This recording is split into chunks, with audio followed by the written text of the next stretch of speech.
This is Excel Tips, a podcast for accounting and finance professionals, brought to you by CPA Australia.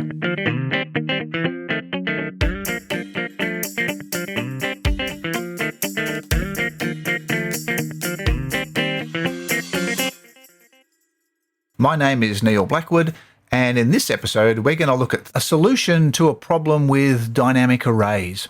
Now, dynamic arrays are a new feature in Excel. They need the subscription version of Excel, or if you've got a full version, it's Excel 2021.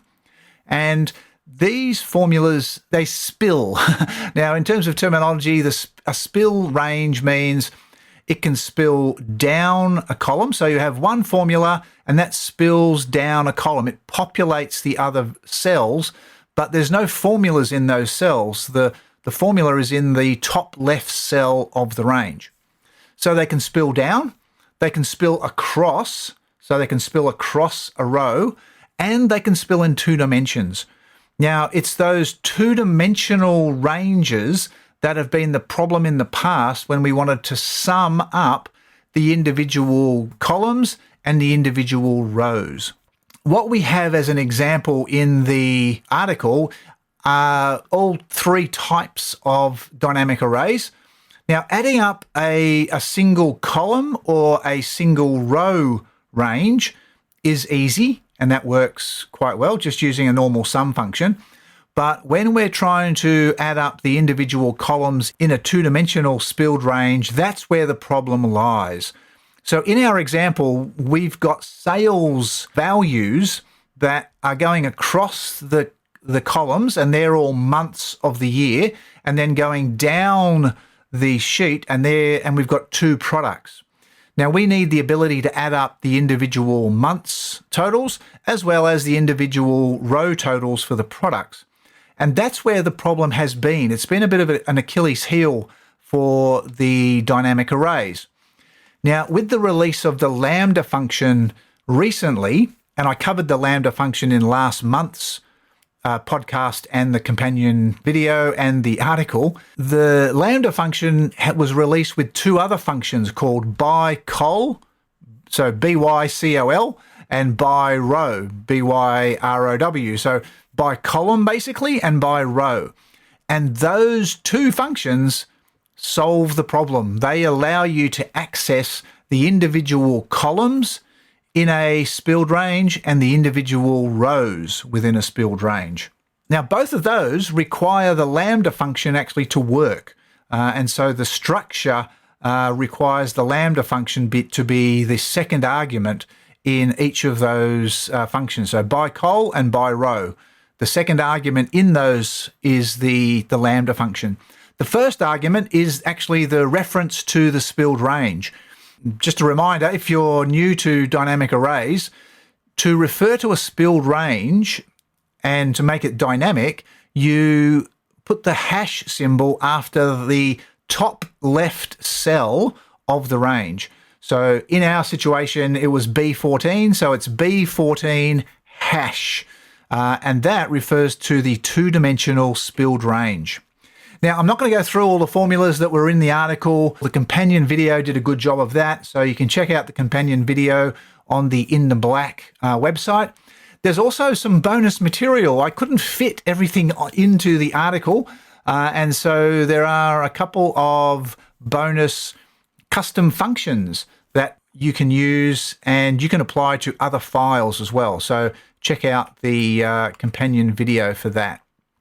You can also download the example file, which includes those bonus custom functions. Now, we have a simple budget structure, and the problematic part is the calculation of the sales, which is 2 rows high and 12 columns across. And we need to add up the individual columns and the individual rows. What you do is you use the by-col function for the columns. You refer to the spilled range using that hash symbol as the first argument, a comma. Then you use LAMBDA. Now, I've just used the X variable. So the LAMBDA function allows you to have a variable. And so I've just used X, comma, and then you just go sum, open bracket, X, close bracket, and then close all the other brackets, and that's it. So it finishes with the sum function. The flow of the information is that the buy-call function will take the spilled range, and the buy-call part extracts individual columns and passes those one by one to the LAMBDA function. And so that then uses that in the sum function. And so the idea is that each individual column is calculated separately, and so you get a separate result for each column. There's only one formula, and that's in the left cell in the range, but it spills across and you get the summing of each individual column. And the by row function works exactly the same except on rows. It provides the LAMBDA function with the row out of the two-dimensional spill range. The LAMBDA takes that and uses it in the sum function to provide the result. Now, the beauty of using the formatted table is, as we add data to the formatted table, so in the article and the video, I've included a third product, the budget will automatically expand to include that third product. Obviously, when things are expanding, you need to have space for that expansion. So sometimes you might want to put your totals at the top, and the column totals at the top of your range. And if you're adding up rows, you might want to put them on the left-hand side. That way, your data, and for example, this is a budget, but you could be doing something like a financial model. And so that way, they can just keep expanding as far as needed. The bonus on the video was that I've included 3 separate custom functions. Now, these functions can be copied from the example file. So I've provided 2 example files. One is sort of before I did the calculations and another after. So both files have the custom functions in them. And so one custom function will add up the columns, and it's called sum_col, so col. All it takes is the reference for the spill range, which I think in our example was B14 hash, and that's it. And that does the summing. It also spills across. And then there's another one for sum_row, and that works for rows. I thought as a challenge I could do a single custom function to do both. And so it's called SumDA. The DA stands for dynamic arrays. And what that does is that takes the same start point. So you input the spill range reference, so B14 with the hash, comma, and then within quotation marks, you include a C if you want to add up a column, or an R, again in quotation marks, for the row. So the single formula, so the sum_DA, can be used to either add up a spill range column or a spill range row.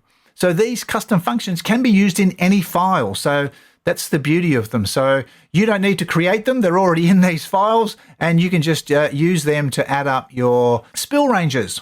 The companion files are available to download on the In the Black website, so you can check that out.